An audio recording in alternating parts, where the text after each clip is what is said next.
Hello students, welcome back to our channel general studies with Anup K Verma. हम कर रहे हैं क्विक रिवीजन की सीरीज को। और क्विक रिवीजन की इस पर्टिकुलर सीरीज में हम बात करेंगे आज जो है वो इंटरनेशनल रिलेशंस के बारे में। तो इंटरनेशनल रिलेशंस का इस पर्टिकुलर टॉपिक के अंदर आज का जो हमारे ऑर्गेनाइजेशंस रहेंगे जिसके बारे में हम बात करेंगे वो रहेंगी आपकी। एक तो सबसे पहले हम बात करेंगे यहाँ पर ब्रिक्स के बारे में। सेकेंडली हम यहाँ पर बात करेंगे आशियान कंट्रीज़ के बारे में। थर्ड रहेगा हमारा यहाँ पर टॉपिक जो रहेगा शार्क कंट्रीज़ का। तो देखिए, इन ऑर्गेनाइजेशंस के बारे में हम डिटेल्ड डिस्कशन करेंगे विद द फैक्ट्स के साथ में। जो भी उसके इंपॉर्टेंट पॉइंट्स हैं उन सभी को हम यहाँ पर डिस्कस करने वाले हैं। एक अगला रहेगा हमारा बिम्स्टेक, ठीक है, बिम्स्टेक। और लास्ट रहेगा हमारा इस पर्टिकुलर सेशन का क्वाड। तो इन 5 ऑर्गेनाइजेशंस को हम यहाँ पर डिटेल में डिस्कशन करेंगे फटाफट, ठीक है, और जितने भी इंपॉर्टेंट पॉइंट्स रहेंगे यहाँ पर। तो चलिए शुरू करते हैं। और ये पर्टिकुलर सीरीज जो है वो आपके डिफरेंट एग्जाम्स के लिए इंपॉर्टेंट रहेगी। तो सबसे पहले अगर जो हम बात करें यहाँ पर, तो ब्रिक्स को हम यहाँ पर सबसे पहले हम देखते हैं ब्रिक्स, ठीक है। ब्रिक्स के बारे में सबसे पहले अगर जो हम डिस्कस करने की बात करें तो ब्रिक्स की जो फाउंडेशन है, ठीक है, इसको फाउंड किया गया था, इसकी फाउंडेशन रखी गई थी, फाउंडेड किया गया था कब? इन 2008 में, 2008 में इसकी फाउंडेशन रखी जाती है। और इनिशियली इसमें 4 मेंबर कंट्रीज़ रहती हैं, 4 मेंबर कंट्रीज़ यहाँ पर आपको देखने को मिलेगी। और वो 4 मेंबर कंट्रीज़ कौन सी थी? एक थी आपकी ब्राज़ील के साथ साथ यहाँ पर आपको रशिया देखने को मिलेगा, रशिया, देन आपका इंडिया एंड नाउ चाइना। तो ये 4 कंट्रीज़ ने मिलकर इस ऑर्गेनाइजेशन की शुरुआत करी थी, ठीक है। अब इसके बाद क्या होता है, ये 2008 की बात होती है। अब 2008 के बाद 2010 के अंदर 2010 में इस ऑर्गेनाइजेशन का नाम ब्रिक्स कर दिया जाता है। पहले था ये ब्रिक्स, तो इनिशियली ये था ब्रिक, एस यहाँ पर नहीं था। अब ये एस क्या है? एस है यहाँ पर साउथ अफ्रीका, ठीक है, this is the south Africa, okay. तो साउथ अफ्रीका 2010 में यहाँ पर ब्रिक्स को ज्वाइन करता है, ठीक। अब यहाँ पर अगर जो मैं बात करूँ इस ऑर्गेनाइजेशन की, तो इस ऑर्गेनाइजेशन में कोई भी सेक्रेटेरिएट पद नहीं है, क्योंकि परमानेंट सेक्रेटेरिएट नहीं है। यहाँ पर रोटेशन आपको देखने को मिलेगा। तो अब ये हम बात करें, ये तो हो गई 2010 के बारे में। अब अगर जो मैं एज ऑफ 2025 अगर जो आज की संदर्भ में यहाँ पर मैं बात करूँ तो 2025 तक में यहाँ पर 10 मेंबर कंट्रीज़ आपको देखने को मिलेंगी। 10 मेंबर कंट्रीज़, देखिए 5 तो ये कंट्रीज़ हो गई, इसके साथ साथ जो 5 और अदर कंट्रीज़ हैं वो कौन कौन सी हैं? एक तो है Saudi Arabia, that is Saudi Arabia. अगली कंट्री है यहाँ पर इजिप्ट। नेक्स्ट है आपको देखने को मिलेगी यूएई, यूनाइटेड अरब अमीरात, now Iran, and the last one is that Ethiopia. तो ये 5 कंट्रीज जो हैं बाद में ये क्या होती हैं, एड ऑन की जाती हैं। अब इस ऑर्गेनाइजेशन का जो ये ब्रिक्स है, इस ब्रिक्स जो है, सॉरी यहाँ पे मैं इसे रब कर दूँ, बेटर है। तो मैं अगर यहाँ पर बात करूँ ब्रिक्स की, तो ब्रिक्स का जो पर्पस है यहाँ पर, ठीक है, यहाँ पर जो पर्पस था, इसका पर्पस, इस ऑर्गेनाइजेशन को बनाने का जो पर्पस है वो क्या रहा है? तो ब्रिक्स को बनाने का जो मेन पर्पस रहा है वो रहा है कि इनफॉर्मल प्लेटफॉर्म बनाना है, ठीक है। क्या बनाना है? इनफॉर्मल प्लेटफॉर्म, ठीक है। अगेंस्ट, किसके अगेंस्ट में? अगेंस्ट द वेस्टर्न अलायंस, ठीक है। जो यूरोपियन कंट्रीज़ हैं उनका जो अलायंस है उनके अगेंस्ट में एक इनफॉर्मल ग्रुप बनाना है। ये मेन बेसिक पर्पस यहाँ पर आपको देखने को मिलता है, ठीक है। अब इसके साथ साथ अगर जो मैं बात करूँ तो कुछ चीज़ें ये हो गई। इसके साथ साथ अगर जो मैं यहाँ पर मैं एक रफली हम इसे अगर जो और समझें थोड़ा सा, तो ब्रिक्स को 3 पिलर्स आपको देखने को मिलेंगे इसके कॉरपोरेशन में। क्या देखने को मिलेंगे? 3 पिलर कॉरपोरेशन आपको देखने को मिलेगा, 3 पिलर कॉरपोरेशन, ठीक है। अब ये 3 पिलर कॉरपोरेशन कैसा है? तो देखिए सबसे पहले आपको यहाँ देखने को मिलेगा पॉलिटिकल एंड सिक्योरिटी, आपको यहाँ पर देखने को मिलेगी सिक्योरिटी कॉरपोरेशन। सेकेंडली आपको फाइनेंशियल एंड इकोनॉमिकल कॉरपोरेशंस देखने को मिलेंगे आपस में, और cultural and people to people, ये कॉरपोरेशंस भी आपको यहाँ पर देखने को मिलेंगे। ठीक है, तो ये 3 पिलर्स ऑफ कॉरपोरेशन आपको देखने को मिलते हैं ब्रिक्स के अंदर। और क्या मिलेगा यहाँ पर ब्रिक्स के अंदर? रिप्रेजेंटेशन जो है, ठीक है, जो रिप्रेजेंटेशन है वो, उसकी बात करें मैं अगर जो हम, तो ब्रिक्स के अंदर जो रिप्रेजेंटेशन है, तो यहाँ पर 24% ऑफ जीडीपी ये देखने को मिलेगा, और 41% ऑफ ग्लोबल पॉपुलेशन आपको यहाँ पर देखने को मिलेगी इस पर्टिकुलर ऑर्गेनाइजेशन के अंतर्गत। ठीक है, और साथ साथ आपको यहाँ पर एक डाटा और देखने को मिलेगा, 16% ऑफ ग्लोबल ट्रेड। तो ये चीज़ें आपको यहाँ पर देखने को मिलती हैं रिप्रेजेंटेशन फॉर्म ऑफ के अंदर। ठीक है, अब यहाँ पर अगर जो मैं बात करूँ, तो सबसे पहली फर्स्ट मीटिंग की जब हम बात करते हैं, फर्स्ट मीटिंग, ठीक है, सारी मीटिंग्स याद करने की ज़रूरत नहीं है। फर्स्ट मीटिंग आपको याद रखनी है कहाँ हुई थी, रशिया के अंदर हुई थी 2009 के अंदर। ठीक है, उसके बाद 16th जो मीटिंग हुई है, ठीक है, वो हुई है कजान के अंदर, कजान रशिया के अंदर। ठीक, और एज ऑफ 2025 के अंदर अभी ब्रिक्स की मीटिंग एक आयोजित की गई है ब्राज़ील के अंदर, और ये हुई थी ब्राज़ील के अंदर, दैट इज़ 17th मीटिंग। तो ये मीटिंग्स का आपको थोड़ा सा ध्यान रखना, कब कौन सी कहाँ हुई, सारी नहीं, फर्स्ट एंड लास्ट और लेटेस्ट जो अपडेट रहेंगी वो आपको ध्यान रखनी है। इसके साथ साथ अगर जो मैं बात करूँ तो ब्रिक्स के इनिशिएटिव्स की, ठीक है, तो यहाँ पर हम बात करें अगर जो ब्रिक्स का initiative, that is called initiatives. ठीक है, तो इनिशिएटिव्स की जब हम बात करते हैं यहाँ पर, तो न्यू डेवलपमेंट बैंक यहाँ पर आपको देखने को मिलेगा। ब्रिक्स की हेल्प से ही या ब्रिक्स ऑर्गेनाइजेशंस के द्वारा ही न्यू डेवलपमेंट बैंक जो है इसकी इस्टेब्लिशमेंट हुई है। Contingent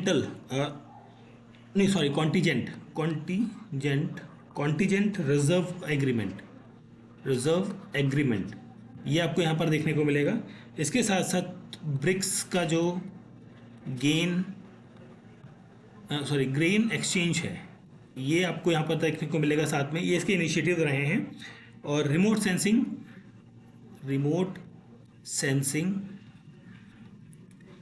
that is satellite consultation, ये भी आपको साथ में मिलती है। और इसके साथ एक और इम्पॉर्टेंट चीज़ रहती है, ब्रिक्स पे दैट इज पे। ठीक है, ब्रिक्स पे या फिर BRICS cross border payment initiative, ये चीज़ें एक 4-5 पॉइंट्स हैं जो इम्पॉर्टेंट हैं। तो जितने भी हमने अभी यहाँ पर पॉइंट्स को डिस्कस किया है, तो वो ब्रिक्स ऑर्गेनाइजेशन से रिलेटेड काफ़ी इम्पॉर्टेंट है। ठीक है, अब बढ़ते हैं अपनी अगली ऑर्गेनाइजेशन की तरफ। सो हमारी जो नेक्स्ट ऑर्गेनाइजेशन यहाँ पर रहेगी वो रहेगी आपकी आसियान। तो ASEAN, आसियान। ठीक है, तो आसियान कंट्रीज़ के बारे में पहले हम इसको डिस्कस करते हैं। तो आसियान का जो हम शुरुआत करें इसकी इस्टेब्लिशमेंट से, इसकी स्थापना कब होती है? इसकी स्थापना होती है 1967 में। ठीक है, कहाँ पर? एट बैंकॉक कहाँ पर है? थाईलैंड के अंदर है, दैट इज थाईलैंड। ठीक है, ये चीज़ आपको ध्यान रखनी है। इसके बाद बात करें तो इसकी जो सेक्रेटेरिएट है, सेक्रेटेरिएट, तो ये कहाँ पर आपको देखने को मिलेंगे? ये कहाँ पर है? दैट इज़ इन इंडोनेशिया के अंदर है, इंडोनेशिया। और इंडोनेशिया में कहाँ पर? जकार्ता के अंदर, जकार्ता। ठीक है, तो ये चीज़ आपको ध्यान रखनी है। इसके साथ साथ आसियान और इंडिया की जो सबमिट है, ठीक है, तो इसकी जो सबमिट है आसियान और इंडिया सबमिट, ये आपकी कहाँ हुई है? एक हुई है 20th सबमिट, जो है 20th सबमिट वो हुई है जकार्ता के अंदर, जकार्ता। ठीक है, और इसी की जो 21st सबमिट है, 21st सबमिट ये आपकी हुई है वेंटाइन में, वेंटाइन लाओ के अंदर। ठीक है, वेलेंटाइन लाओ के अंदर। तो ये चीज़ आपको ध्यान रखनी है। अब यहाँ पर जो 21वीं सबमिट हुई है, यहाँ पर जो मोटो रहा है इसका, तो मोटो भी आपसे कई बार पूछा जा सकता है। तो मोटो क्या रहा है? मोटो है one vision, one identity and one community. ठीक है, तो दिस इज द मोटो और बेसिकली अ थीम। ठीक, तो ये चीज़ें हो गई। इसके साथ साथ अगर जो मैं बात करूं, तो जो आसियान है ये एक इंटर गवर्नमेंटल ऑर्गेनाइजेशन है, इंटर गवर्नमेंट ऑर्गेनाइजेशन है। ठीक है, तो इट मे बी पॉसिबल कभी पूछा जाए कि किस टाइप की ऑर्गेनाइजेशन है। So this is a inter government organisation. ठीक, जिसका जो उद्देश्य है, इसका जो पर्पज़ है या उद्देश्य है, उसकी बात करें तो यहाँ पर क्या प्रमोट करना है? प्रमोट करना है किसको? Economic, social, cultural, regional stability, regional stability को प्रमोट करना है। ठीक है, तो ये बेसिकली इसके कह सकते हैं आप इसे, इसके जो पर्पज़ है या एम है। ठीक, अब यहाँ पर जो इसकी जो मैं बात करूँ टोटल मेंबर कंट्रीज़ की, अगर जो हम यहाँ पर बात करते हैं टोटल मेंबर कंट्रीज़ की आसियान के अंदर, ठीक, तो ये कितनी हैं? ये 10 कंट्रीज़ हैं। अब 10 कंट्रीज़ में कौन कौन सी आती हैं? एक आएगी आपकी इंडोनेशिया, इंडोनेशिया। ठीक है, नाम कंट्रीज़ के बहुत ध्यान रखने हैं। कई बार ये मैच ऑफ द फॉलोइंग या सम किसी न किसी फॉर्मेट में ज़रूर पूछे जाते हैं। इंडोनेशिया, मलेशिया, ठीक है, एंड देन थाईलैंड आ गया यहाँ पर, थाईलैंड। आफ्टर दैट सिंगापुर, ठीक है, सिंगापुर, फिलीपींस, फिलीपींस स्पेलिंग हो सकती है आगे पीछे हो, बट आपको अंडरस्टैंड होना चाहिए कि मैं क्या लिख रहा हूँ। ठीक है, वियतनाम, कंबोडिया, कंबोडिया। देन हम यहाँ पर बात करें म्यांमार की, ब्रुनई एंड लाओस। अब यहाँ पर एक चीज़ आपको ध्यान रखनी है, इंडिया जो है यहाँ पर, India is not a member, not a member. ASEAN countries का India is a not a member, but ये इनकी मीटिंग्स में पार्टिसिपेट करता है, बट यहाँ पर आसियान यहाँ पर मेंबर नहीं है। ठीक है, ये बेसिकली क्या है? 10 मेंबर्स हैं, और ये भी यही बेसिकली 10 मेंबर्स ही आपके क्या हैं? फाउंडिंग फादर्स कहलाते हैं आसियान कंट्रीज़ के। ठीक है, अब ये तो हो गई टोटल मेंबर्स और ये सब चीज़ों की बात। अब इसके साथ साथ एक और यहाँ पर चीज़ें आती हैं। एक और चीज़ ये आती है हमारी कि अगर जो हम बात करें यहाँ पर डायलॉग पार्टनर्स की, डायलॉग पार्टनर्स की कभी कभी ये भी पूछ लेता है, डायलॉग पार्टनर्स कौन कौन सी कंट्रीज़ हैं। तो ये है, एक तो आपकी ऑस्ट्रेलिया है यहाँ पर, Canada, China, India, these countries are the dialogue partners.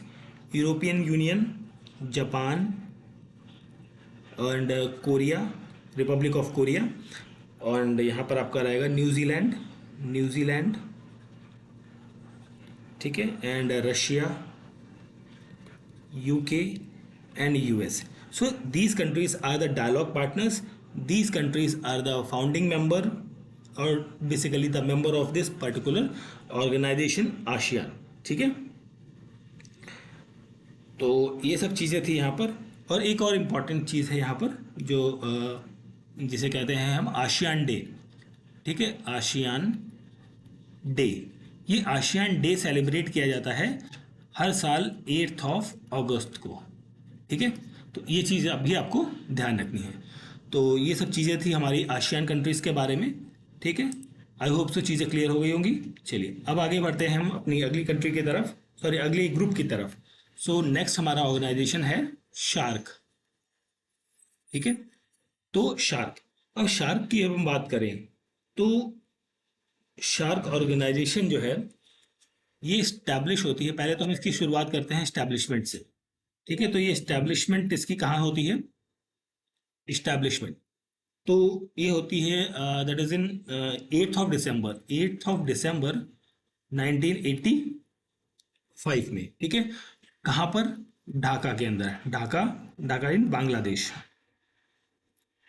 Bangladesh के अंदर। ठीक है, एंड साथ साथ अगर जो हम बात करें तो इसको प्रिपेयर किया जाता है या इस ऑर्गेनाइजेशन को लाया जाता है वाया चार्टर। चार्टर एक्ट के द्वारा इस ऑर्गेनाइजेशन को लाया जाता है। ठीक, अब इसकी जो सेक्रेटेरिएट है, सचिव, सचिवालय या बेसिकली सचिव ऑफिस या हेड ऑफिस बेसिकली आप कह लीजिए, हेडक्वार्टर आप कह लीजिए, ठीक है, ज़्यादा अप्रोप्रिएट रहेगा, या सेक्रेटेरिएट आप कह सकते हैं, वो कहाँ पर है? नेपाल के काठमांडू के अंदर है। कहाँ पर है? काठमांडू। ठीक, तो ये चीज़ आपकी हो गई। इसके साथ अगर अगर जो मैं बात करूँ यहाँ पर इसके जो ऑब्जेक्टिव्स हैं, ऑब्जेक्टिव्स क्या क्या हैं, तो ऑब्जेक्टिव्स में इसका जो मेन ऑब्जेक्टिव है वो है प्रमोट करना है, किसको? Promote welfare of peoples, welfare of the peoples.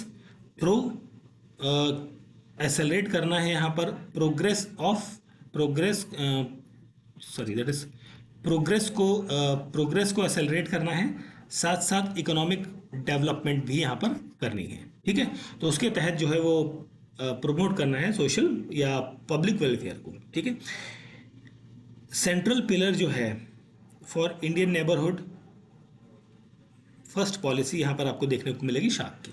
ठीक है, शार्क और भारत की हम बात करें यहाँ पर, अगर जो शार्क इंडिया की बात करते हो, शार्क एंड इंडिया, यहाँ का जो रिलेशन है शार्क ऑर्गेनाइजेशन और भारत का, तो यहाँ पर जो भारत का रिलेशन है, मेन जो पॉइंट है वो है नेबरहुड फर्स्ट, नेबरहुड फर्स्ट। ठीक है, मतलब यहाँ पर ये है कि अगर जो हमें व्यापार करना है या कोई चीज़ें एक्सचेंज करनी है in terms of economy, culture और एवरीथिंग, तो हम यहाँ पर नेबर को सबसे फर्स्ट या प्रायोरिटी भी रखेंगे। ठीक, शार्क ऑर्गेनाइजेशन के अंदर, शार्क ऑर्गेनाइजेशन के अंदर जो है, यहाँ बात करते हैं, शार्क ऑर्गेनाइजेशन के अंदर 8 मेंबर कंट्रीज़ हैं। कितनी कंट्रीज़ हैं? 8 मेंबर कंट्रीज़ हैं। ठीक है, अब वो 8 मेंबर कंट्रीज़ के नाम आपको पता होने चाहिए। तो सबसे पहले यहाँ पर हम लेते हैं इंडिया का नाम। इंडिया के साथ बांग्लादेश है यहाँ पर, बांग्लादेश। बांग्लादेश के साथ है अफगानिस्तान, अफगानिस्तान। देन भूटान का नाम आएगा यहाँ पर, भूटान। नाउ यहाँ पर मॉलडीव्स भी आएंगे, मॉलडीव्स।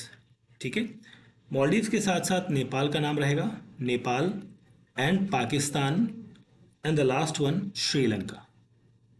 ठीक है, तो these 8 countries are the members of this particular organisation. ठीक है, यहाँ पर एक इंपॉर्टेंट चीज़ आपको मैं बताता हूँ, वो ये है कि shark currency, shark currency swap. ठीक है, ये जो फ्रेमवर्क है, shark currency framework, swap framework, ये 2024 से लेके 2047 तक, 47 तक। ठीक है, तो ये चीज़ बेसिकली कही गई है किसके द्वारा? आरबीआई के द्वारा। ठीक है, आरबीआई के द्वारा ये अनाउंस किया गया है, शार्क करेंसी स्वैप जो है 2024 से 2047 तक रहेगा फ्रेमवर्क। ठीक है, तो मतलब बेसिकली शार्क ऑर्गेनाइजेशन की एक अपनी इंडिविजुअल करेंसी की बात यहाँ पर देखने को मिलती है। ठीक है, सो ये सारी चीज़ यहाँ पर हो गई शार्क ऑर्गेनाइजेशन के बारे में। ठीक है,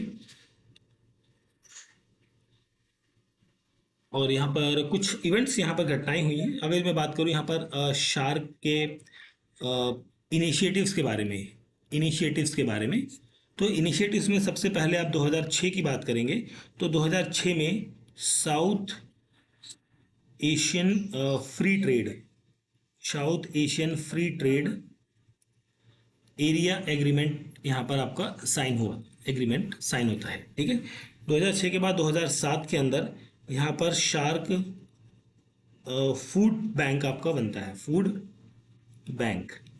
ठीक है, इसके साथ साथ 2010 के अंदर यहाँ पर होता है SATIS। ठीक है, तो ये होता है shark agreement, shark agreement on trade in service. ठीक है, तो ये चीज़ें यहाँ पर होती हैं। और एक लास्ट में हम बात करें तो 2010 के अंदर ही यहाँ पर SAU, साउथ एशियन यूनिवर्सिटी, जो कि दिल्ली के अंदर है। ठीक है, और एक आपकी ये खुलती है, और एक shark international college, international college, ये आपका खुलता है कहाँ पर? बांग्लादेश के अंदर, बांग्लादेश के अंदर ये खुलता है। ठीक है, तो ये था शार्क के बारे में कुछ इंपॉर्टेंट फैक्ट्स। जो आपके इम्पोर्टेंट एग्जाम्स के लिए काफ़ी इम्पोर्टेंट है। अब हम बढ़ते हैं अपने अगली ऑर्गेनाइजेशन की तरफ, जो कि रहेगी हमारी बिम्स्टिक। तो यहाँ पर हम बात करते हैं बिम्स्टिक के बारे में। सो दैट इज बिम्स्टिक, ठीक है। सो बिम्स्टिक के बारे में बात करते हैं। तो चलिए शुरुआत करते हैं इसकी इस्टेब्लिशमेंट से। सो बिम्स्टिक की जो इस्टेब्लिशमेंट है ये कब हुई है? ये हुई है 1997 में, ठीक है। अब यहाँ पर एक बैंकॉक डिक्लेरेशन होता है। क्या होता है? बैंकॉक डिक्लेरेशन, ठीक है। तो बैंकॉक डिक्लेरेशन के तहत जो है वो बिम्स्टिक ऑर्गेनाइजेशन की जो है वो स्थापना की जाती है। और इस बिम्स्टिक ऑर्गेनाइजेशन के अंदर जो कंट्री मेंबर्स हैं वो हैं, एक तो बांग्लादेश, बांग्लादेश एक तो मेंबर कंट्री है, इंडिया है यहाँ पर मेंबर कंट्री, इसके साथ साथ श्रीलंका मेंबर कंट्री है, एंड साथ साथ Thailand, Thailand. So these are the member countries जिन्होंने बिस्टिक की स्थापना करी थी, ठीक है। जब ये कंट्रीज थे, बेसिकली मैं बात करूं अगर जो इन कंट्रीज के बारे में, सो ये जो कंट्रीज हैं ये जो कंट्रीज हैं, ये चार कंट्रीज मिलकर क्या बनाती थी? ये बनाती थी बिस्ट ईसी, ठीक है, ये बनाती थी। अब यहाँ पर इन कंट्रीज के साथ में जब एडिशन होता है, किसका एडिशन होता है? म्यांमार का, म्यांमार का। तो एडिशन होता है म्यांमार का कब? म्यांमार ज्वाइन होता है 1997 में, लेटर ऑफ 1997, ठीक है। अर्लियर मैं बात करूँगा तो 1997 की स्टार्टिंग में ये बनती है, और आफ्टर सम टाइम्स ये एंटर करता है। तब इस ऑर्गेनाइजेशन का नाम बन जाता है BIMST&EC, ठीक है, बिम्स्टिक, ठीक है। तो ये चीज़ यहाँ पर आपको देखने को मिलती है। अब यहाँ पर इसमें गैप चल रहा है। इसके बाद एक और चीज़ होती है 2004 के अंदर, 2004, ठीक है, 2004 में भूटान एंड नेपाल, ये दो कंट्रीज भी इसको ज्वाइन करती हैं। जब ये दोनों ज्वाइन करती हैं तब ये फाइनली बन जाता है बिम्स्टिक, ठीक है। तो ये जो गैप था ईसी वाला, ये सारा मिक्स होके इस तरीके से, बेसिकली यहाँ पर मैं रीनेमिंग या नेमिंग की बात करूँ तो इस तरीके से चीज़ें यहाँ पर चेंज होती आई है, ठीक। अब यहाँ पर जो फाइनली नाम बना ये ऑर्गेनाइजेशन का, तो इसे कहा जाता है bay of Bengal, bay of Bengal. Sometimes ये बिम्स्टिक का फुल फॉर्म भी कई बार पूछा गया है। Bay of Bengal initiatives for multi sectoral technical and economic corporation, ठीक है। तो this is the full form of the BIMSTEC. ये हो गई स्टैब्लिशमेंट और बाकी सब चीज़ों के बारे में, ठीक। अब ये जो ऑर्गेनाइजेशन है, this is a regional organisation, ये एक रीजनल ऑर्गेनाइजेशन है, ठीक है। अब जो ये रीजनल ऑर्गेनाइजेशन है, इसका जो एम है, एम की अगर जो हम बात करें यहाँ पर एम की, इसका जो एम है या ऑब्जेक्टिव है वो है वही सेम है, ऑलमोस्ट सिमिलर चीज़ें यहाँ पर देखने को मिलेंगी। प्रमोट करना है, ठीक है, क्या? इकोनॉमिक कॉरपोरेशंस को, economic corporation, peace and stability, ठीक है, stability across the bay of Bengal. जो बे ऑफ बंगाल है उसके चारों तरफ शांति और सौहार्द की जो भावनाएं हैं वो सब चीज़ें आपको यहाँ पर करनी है, ठीक है। और बिम्स्टिक के अंदर जो इस ऑर्गेनाइजेशन का जो हेडक्वार्टर है वो कहाँ है? That is also in Dhaka, that is in Bangladesh. Bangladesh के अंदर ये हेडक्वार्टर है इसका, ठीक है। अब यहाँ पर बिम्स्टिक के अंदर जो है एक क्या कहते हैं इसे, प्रिंसिपल्स की जब बात करें, अगर जो इनके प्रिंसिपल्स की बात करें, प्रिंसिपल सिद्धांतों की बात करें, तो वो सिद्धांत ऐसे हैं। पहला तो यहाँ पर आपको देखने को मिलेगा sovereign equality, sovereign equality. Second है आपका territorial integrity, territorial integrity. Now coming with the political independence, political independence. After that non interference, that is interference of basically internal matter, internal matters और इंटरनल अफेयर्स, मतलब आंतरिक मामलों में एक दूसरे के हस्तक्षेप नहीं करना है। पीसफुल पीसफुल को एग्जिस्टेंस आपको यहाँ पर रखनी है। ठीक है, तो ये कुछ इंपॉर्टेंट प्रिंसिपल्स हैं बेसिकली बिम्स्टिक ऑर्गेनाइजेशंस के। ठीक है, अब इसके साथ साथ हम बात कर लेते हैं, थोड़ा सा इसे रब कर देता हूँ, फिर हम बात करते हैं बिम्स्टिक के अंदर एक फोकस्ड एरिया कौन कौन से हैं। फोकस्ड एरिया जहाँ पर बिम्स्टिक ऑर्गेनाइजेशन फोकस करती है, सबसे पहले यहाँ पर बात करी जाती है ट्रेड पर फोकस होता है। सेकेंडली इन्वायरमेंट एंड क्लाइमेट के ऊपर यहाँ पर फोकस किया जाता है। इसके साथ साथ यहाँ पर सिक्योरिटी के ऊपर भी फोकस रहता है। साथ साथ आपका एग्रीकल्चर एंड फूड सिक्योरिटी पे भी फोकस देखने को मिलता है। With along with this things people to people contact भी आपको यहाँ पर देखने को मिलेगा। नाउ इसके बाद हम बात करें साइंस टेक्नोलॉजी एंड इनोवेशन के फील्ड में भी यहाँ पर कॉरपोरेशन देखने को मिलता है, और साथ ही साथ कनेक्टिविटी भी यहाँ पर रहती है। ठीक है, तो these are the 7 focused area जहाँ पर बिम्स्टिक ऑर्गेनाइजेशन अपना फोकस रखती है। ठीक है, अब इसके बाद हम बात करते हैं अपने लास्ट ऑर्गेनाइजेशन के बारे में। So that is the quad के बारे में हम यहाँ पर बात करते हैं। तो क्वाड क्या है बेसिकली, जनवरी के अंदर लगभग, मतलब जो एज ऑफ 2025 की हम बात करें तो क्वाड को बने हुए लगभग 20 ईयर्स हो चुके हैं, 20 साल हो चुके हैं इस ऑर्गेनाइजेशन को बने हुए। ठीक है, और इस ऑर्गेनाइजेशन के अंदर 4 मेंबर कंट्रीज़ हैं। 4 मेंबर कंट्रीज़ में आपका इंडिया आता है, इंडिया के साथ यूएस आएगा, यूएस जापान आएगा, एंड जापान के साथ में आपका ऑस्ट्रेलिया आएगा। तो ये 4 मेंबर कंट्रीज़ आपको यहाँ पर देखने को मिलेंगे। ठीक, इनका भी वही मुख्य उद्देश्य है, एक स्टेबिलिटी और एक पीसफुल इंडो पैसिफिक रीजन के अंदर लाना, प्रमोट करना इन सब चीज़ों को। टाइमलाइन की अगर जो मैं बात करूँ यहाँ पर, ठीक है, तो एक टाइमलाइन है यहाँ पर, टाइमलाइन, तो ये टाइमलाइन के अकॉर्डिंग 2004 के अंदर 2004 यहाँ पर ओरिजिनेट होती है सुनामी रिलीफ एफर्ट।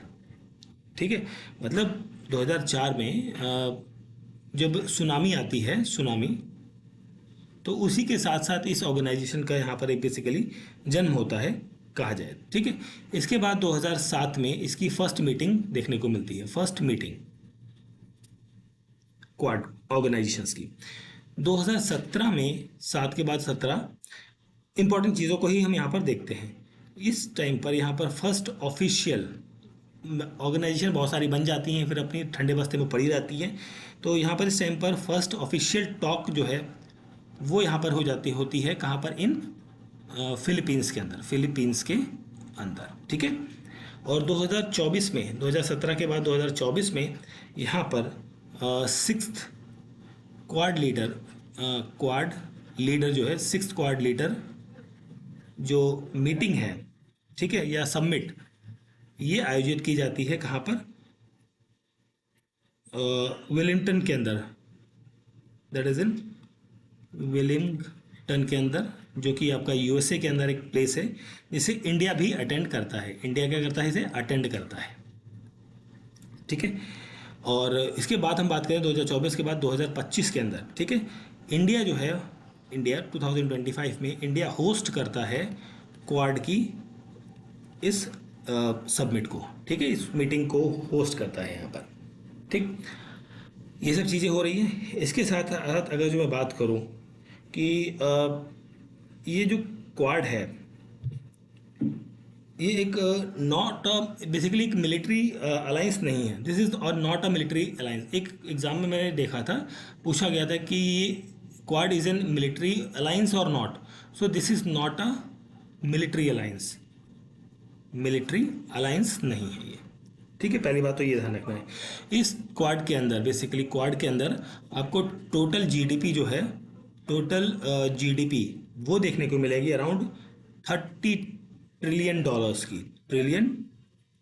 डॉलर्स की आपको जो जीडीपी है वो इन 4 कंट्रीज़ को मिलाकर आपको देखने को मिलती है, मतलब बेसिकली इस ग्रुप की बेसिकली देखने को मिलती है। ठीक है, तो ये था क्वाड के बारे में।